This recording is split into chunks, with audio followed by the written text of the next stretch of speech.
Let's have a look at the turn series solo command and mastery. First one, DMS style. I put the stick out straight up and down. I grab it at the top. I step forward and make a big forward turn. I put the stick straight up and down. I grab it in any manner, this way or this way. I step back and I make pretty much a 15-minute style turn from 12 down to 3 or 4 o'clock. So we have a forward turn, much more distance covered, and a backward turn, lesser distance covered. Then I put the stick out at a horizontal angle. I grab it. I make a big left turn as far as I can. I put the stick out horizontally. I grab it. I make a big right turn, significant as far out as I can. I take the stick. I put it into my arm, the bend of my arm right here, and I make a right turn. I take the stick, I put it into the bend of my arm here, and I make a left turn. You will see later and through the course of the system, these are all techniques and grappling movements that you eventually have to use. Take the stick, put it out. I make a big forward rowing turns, and I row back.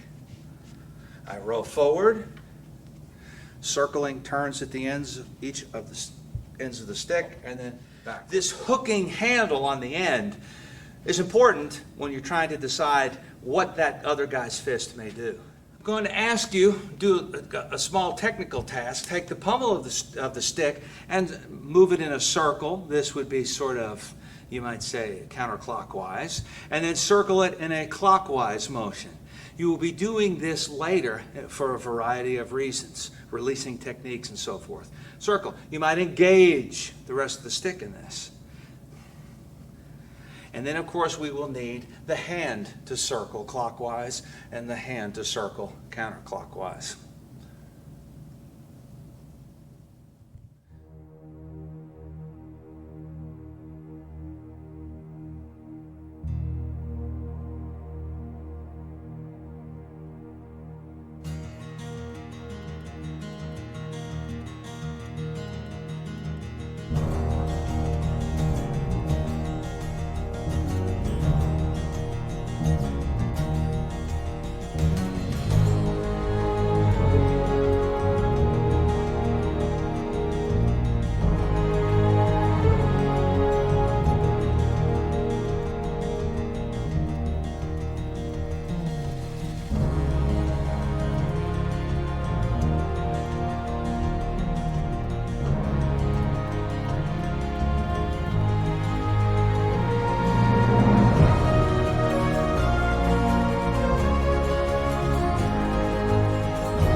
we'll start doing some of these combat scenarios, and they're in no particular order or priority. This is one where we're going to turn this person's body down after tying him up with a stick. So very, very common, as we've discussed in the first 7 levels, and that's going to be often you will open an expandable baton or have an impact weapon against an unarmed person. This guy, in this particular setup, he's throwing a straight punch, and it's split. In that I have one arm outside, one arm inside. It comes in, I bang that away, and I get to hit the carotid. A good shot right there that may drop him right down from there. I catch the arm, and I catch the throat again, which I want this to be a punch on that side. And I am now simply going to step and turn him down to the ground and do a takedown. And then you strike as needed or do whatever you need to do from there. Let's take a look at this from this side. Boom, hit. Look at this configuration here. Look at this configuration here. And now I'm going to do a downward circle and a leg switch out, and then we strike them down.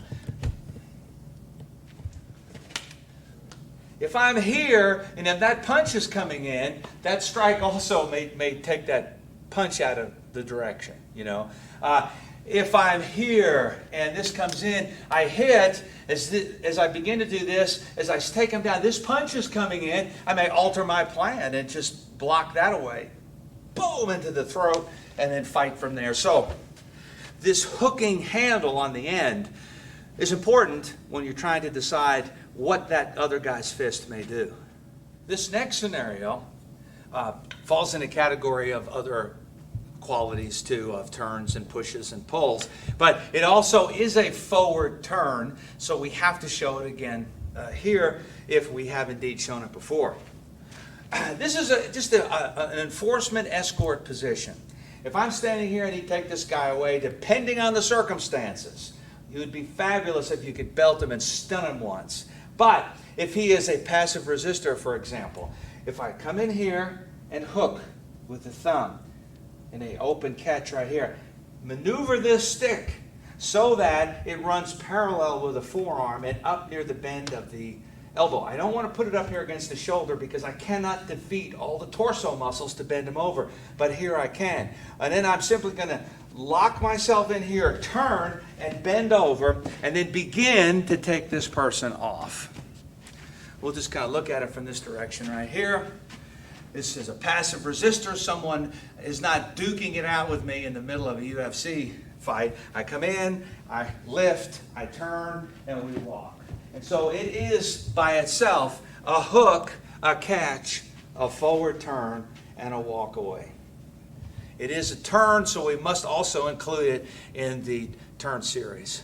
The next series is going to be wrist and forearm turn takedowns. This is a tiny slice that appears pretty much as a counter to a snake disarm. It's an add-on to the level 5 material. If you want to really get into the details of the snake disarm, look back at level 5.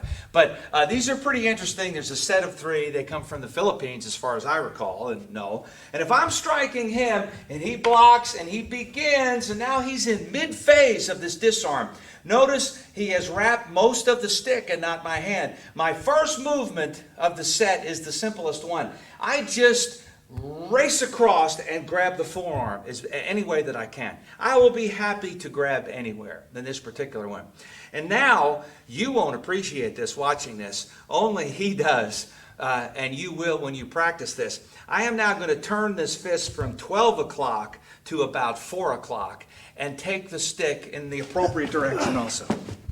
And it is a violent, painful drop that watching it, you're just not going to appreciate. And just kind of look at this again. Here it is. He catches me. I catch, and we go down. When these were first done to me in the Philippines, I didn't believe them. I said, oh, that can't be that bad. And then they did them to me, and I was down. Just slowly, mechanically again. Catch, and I am going to take this and turn the fist downward, but I'm using this too. I'm kind of assisting in just freeze like that. It's kind of, if I could complete the circles and the turns, it would be like that. And by doing that, I can only get a little bit of the work done. Very, very painful. Let's take a close look at this again. As this comes in, he blocks it, he wraps. I am just flying that hand across right here as best I can. This is a great lever or a crowbar, and that's the motion, and I'm yanking down right now. The next one is going to be when he snakes and his hand is palm down in this series of 3. I catch most of the hand, and now I am going to drive it straight down into the an S or V lock. And you see the stick, just look at how I set it up. I just put the stick right in here. Look at the S or V lock. Look at the stick. And now I drive the stick, let me borrow your stick, in this direction. Not straight down, but this is the maximum direction of pain. And in order for me to maximize it, I sort of descend my body too. Rather than do this, I drop. The pain is excruciating. And so, look at it from this angle. He comes in, he happens to be palm down, I catch him and drop down. Your friend can only stand so many of these. So, be careful. Let's just do it one more time real slow. The reason that we teach all 3 is because I don't know how you're going to grab the guy's hand. And sometimes you get the forearm, which is the big target. Sometimes you catch the hand. If you just catch the hand, then you have the options. I don't want you to say, I'm going to get this guy and I'm going to get the top finger. You don't know what you're going to grab. But if you practice, you'll have knowledge no matter where you grab. You'll get something. Okay, so I hit, he circles, I catch. Now you see if he's palm down, I'm going to get the S or V lock takedown. If he's palm up, it is the same as I did before. Whether I catch the forearm or the hand, it's still this takedown. You see what I'm saying? It's the same motion. So the first one is this one. The second one is that one. Now the third one is just a slight variation on that. We come in, he catches me. I catch this again, I hook here. Now this hand is free to beat one shot, but it's an amazing takedown. It's very powerful, and right here is a terrible lock, and also a possible break if you really worked on it and pulled it violently and suddenly. Take a look at it again. We have a hit here. He comes around. I catch, feed it under. See the motion. Bam! You see? And then you just grab this and pull it down. Or this. It's just very, very painful. So just a quick summary of these. Once you get these, they're yours forever. Here's the violent takedown. Here's the palm down, that is an S-lock. And then here is this one here where you put the stick in. You can pull, you can do anything extra. You think, my God, I have to worry about being hit by that stick? Ask him. Your reptile brain forgets about that stick very, very quickly. I want you to think about it, but it's so fast and so furious that it's a problem for him to remember. Here's another one. I like to, as you know, I like to throw in these I call Remy specials. And here he's given me a shot here, which I hit, and it just so happens I get over the top. See, look at the configuration. And we've done some of these disarms that look like this back in level 5, sneak disarms. But I'm going to catch here as tight as I can, and I'm going to ask you to incorporate that thumb as tight as I can. So you have quite a V, and then as needed, as you'll tell, I want you to try to take this person down. It's a pretty tight grip. I'm going to tell you, everyone has a different feel about how they're going to fall down. So look at this from here. Boom! Ricochet, there's the headshot, the capture, and then this takedown.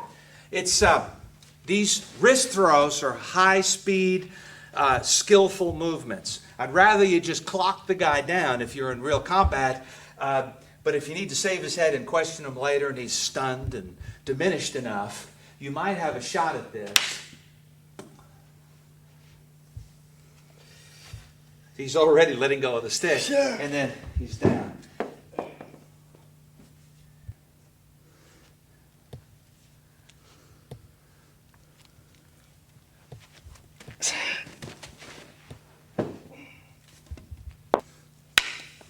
Here's another classic one we've been doing for years against an overhead attack. This is coming in, and I'm able to pass it. I'm in close, and I've passed it and made an arm catch here. Dos manos grip. I drive this powerfully into the stomach or the torso. 1, 2, 3, 4, a number 4 DMS strike. From here, I immediately loop around and I catch the head. Look at the configuration of the arm. Look at where the head is. I am now going to make a giant right turn. As I turn the body, I should come up with a stick as he starts to fall and feels the need to catch himself. Strong possibility. Let's do it from this angle here. Boom! Stun, hit, catch, turn.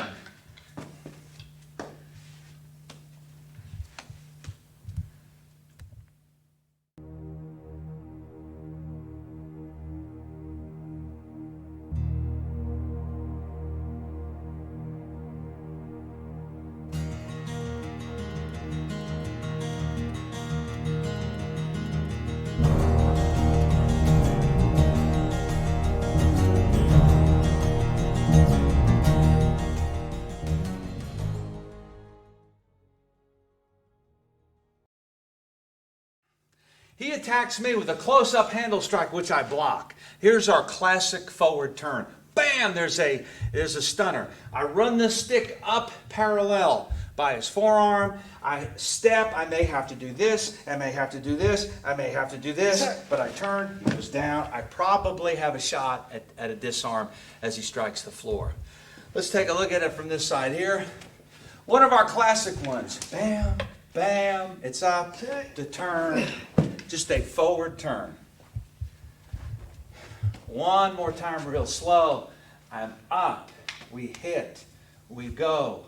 We turn. We get. Now let's look at this here. The hand turn version. He comes in with the same thing. I come up. I snake or hand turn. Discharge the stick. Bang. He goes down. If I need to, I add that. We'll just add that one too. So look, here it is again.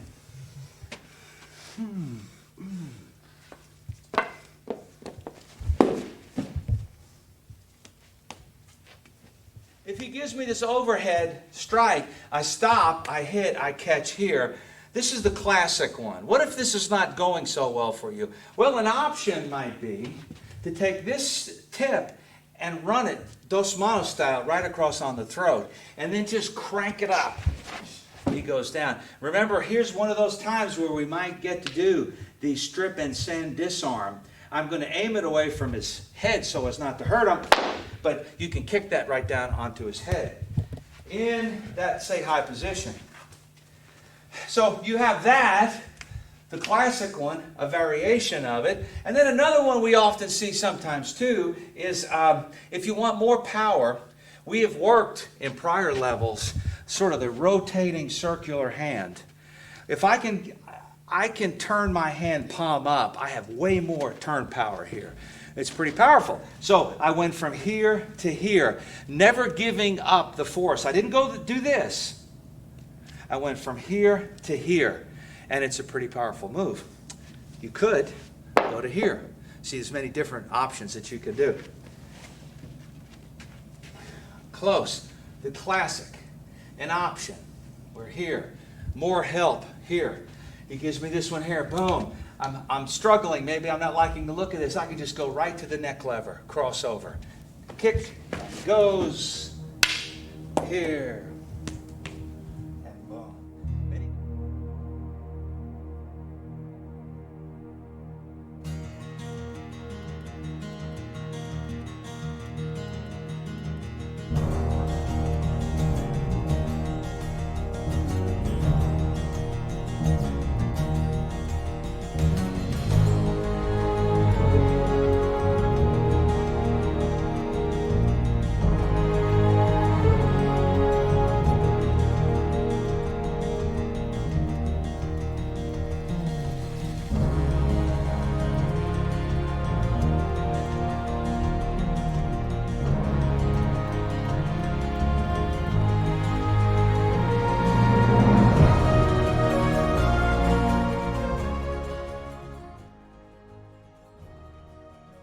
Here's a turn series versus an unarmed person.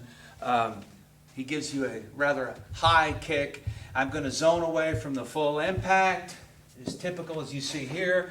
And remember, you catch a kick this way, you catch a kick this way, you catch a kick this way, you catch a kick this way, you catch a kick this way, you catch a kick this way. Sometimes you catch a kick this way, ooh, you catch a kick this way. In this case, as this comes in, I'm catching the kick this way. It comes in. Maybe I swipe the head as I go. I get a dos manos. I turn over and down. And then from here, we can bang the kneecap onto the ground, onto the hand. We'll turn over on this side.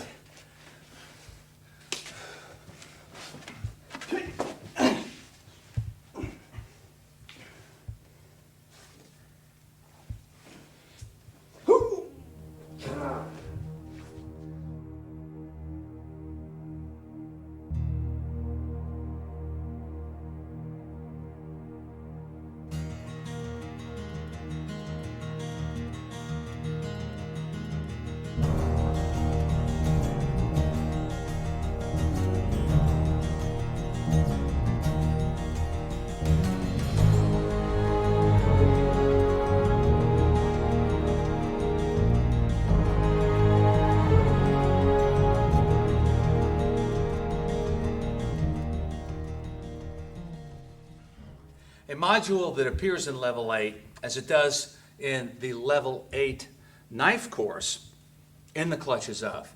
Well, we do it with the stick also. It's very, very important. And we're going to work on some of these issues now. It is real close quarter stick fighting, weapon versus weapon, or unarmed versus a weapon. And I'm going to give you some solo command and mastery movements that sort of set up the module. Now, as you remember, this weapon strikes with the shaft, it strikes with the handle, it strikes with the tip.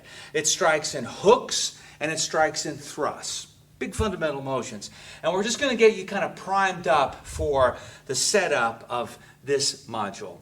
And so what we'll do is you can have your students in a class all do this with you, and they can get ready for the tools, the skill sets needed to do this. Here is going to be a 12 o'clock shaft strike, a 3 o'clock shaft strike, a 6 o'clock shaft strike, and a 9 o'clock shaft strike.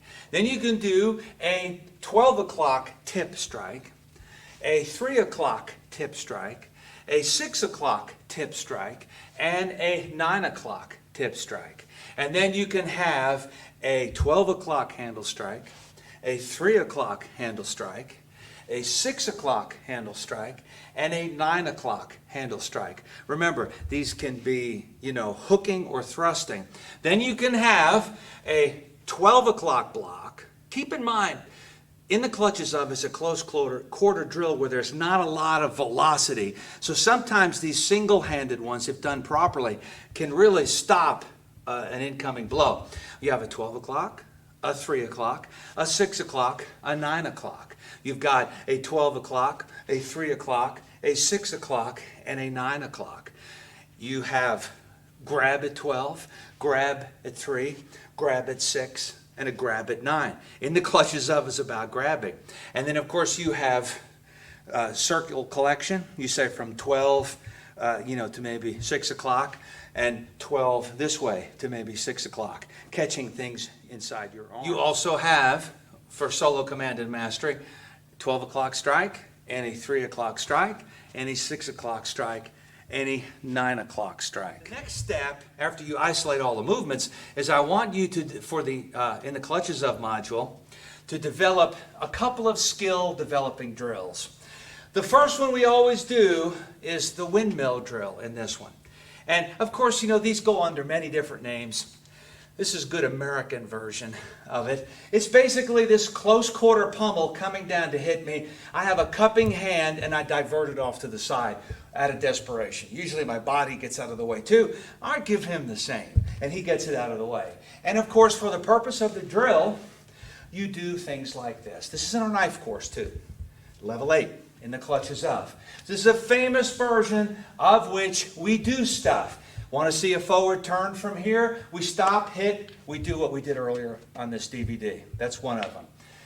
Another famous one that I like to show you right here is going to be where the arm does the rear arm bar hammerlock.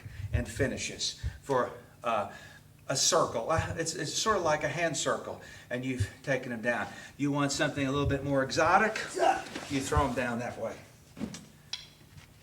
Let's look at that from this side. The two big ones, we pick out of the windmill. We have done that. And then out of the windmill, I stepped out, stun, look at this circle, the capture at the elbow. We step around and bash the back of the neck, and he's down for the count.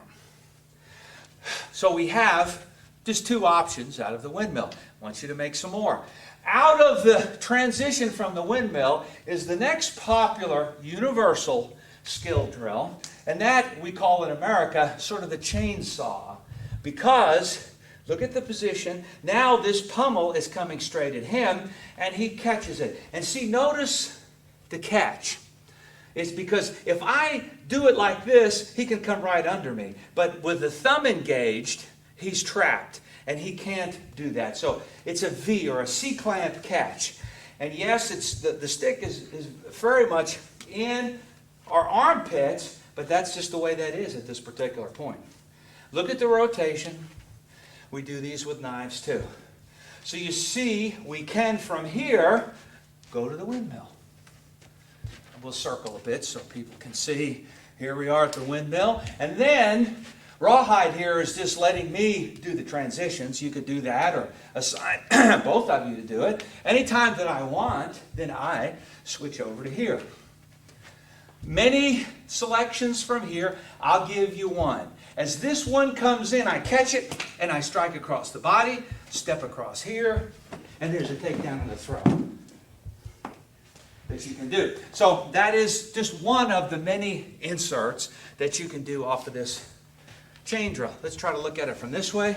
What happened was, right when I felt the contact, I push-pulled, I cracked across his stomach as hard as I could, and I jumped, I danced like dynamite over to here. I went palm up here, and jolted this behind his arm, pretty much on his tricep. And then, of course, I'm punching that forward violently and raking his foot out, and I have the finish there. So there is an option, in the clutches of option for you to do right there. So we had the windmill, and we went to the chainsaw. See, these are things that we can do. We can come out, you see, and go to the windmill that way. I can do it from here and just simply pull back and strike this way. Or you see sometimes they take it and come out this way. Again, doesn't really matter.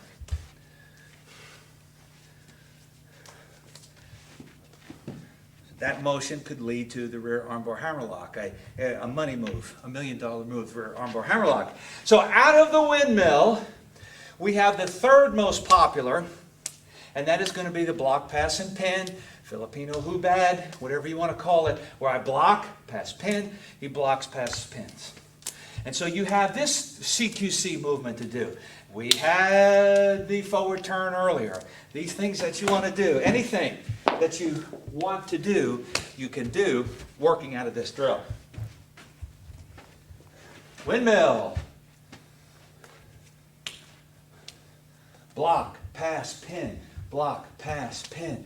To the windmill. To the chainsaw. These are hands-on in the clutches of things that you can learn tricks to defeat and problem solve. In the clutches of, we have high in the clutches of. We have low in the clutches of. We have split problems. Keep in mind, these are not always just like this. They are sometimes tight, often tight, like the accordion. I call it the accordion spread out in these problems. You have 10% of the time, you've got, you're fighting against a lefty. And so 10% of your training should be wrong side hand kind of problems, you know. You have these problems. And then you have arm wrap traps. You have these standing and kneeling and on the ground. And you must be prepared close up to deal with all these different problems. It's quite likely in a stick versus stick encounter, which is not quite likely to happen in our modern times. But even if he were unarmed versus a stick, or if he had a knife and I had a stick, that there'll be a close quarter confrontation where we'll get our hands on each other. It's just all about the crash and the clinch of a real world fight. And so one of the things I want to mention to you is that there's two ways that he is going to catch you. It's going to be thumbs up or thumbs down. Now the thing about it is, it's very interesting that people have a propensity to catch with a thumb down, even though it is extremely weak. And we call these joint lock releases. All I have to do is drop down straight. Think of the SV or center lock position, how weak that is. And that is the thumbs down catch. And with any of the movements I showed you earlier, the circular movements of the handle, you're getting that position fired up to where you can drop and do a joint lock release. If he catches you palm up, a circular release can also help you dramatically. In this case, I'm going toward the opening of the hand, which is always a good idea.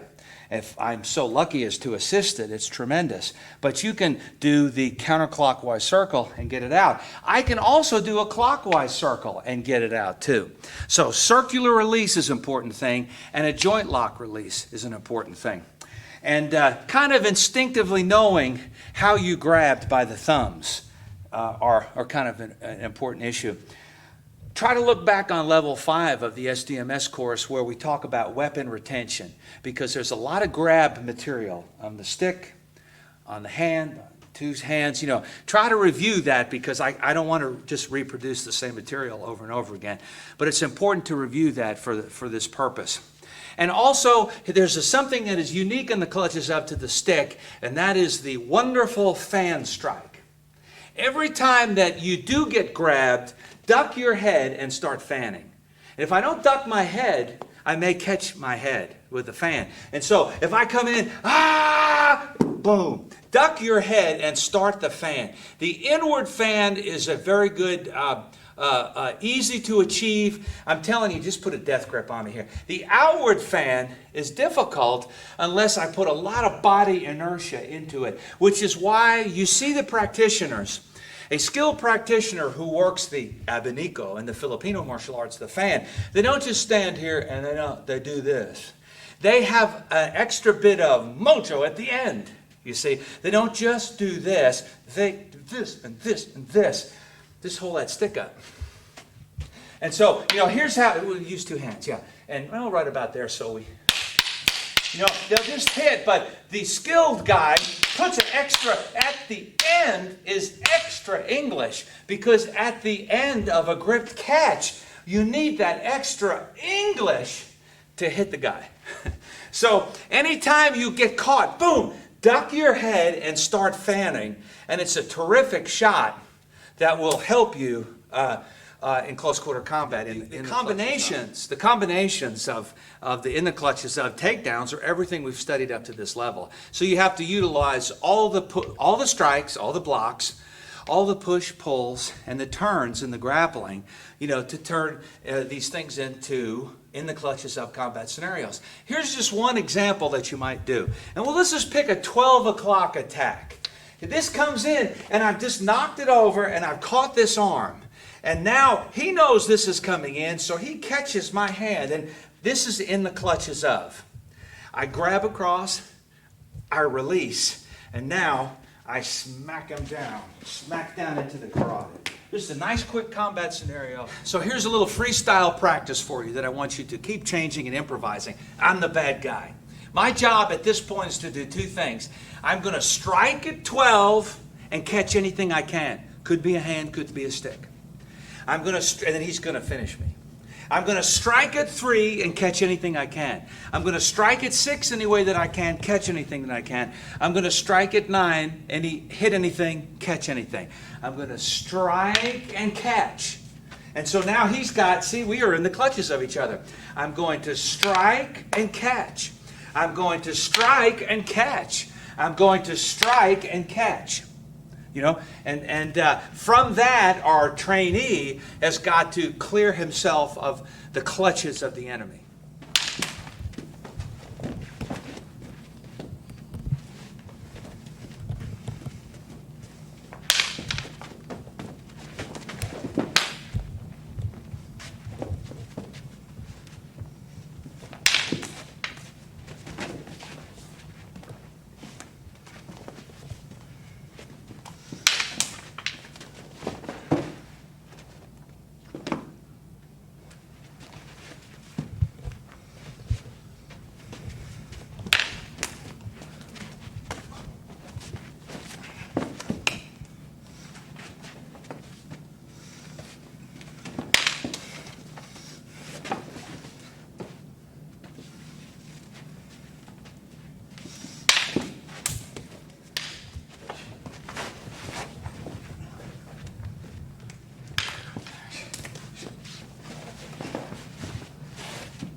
Shit.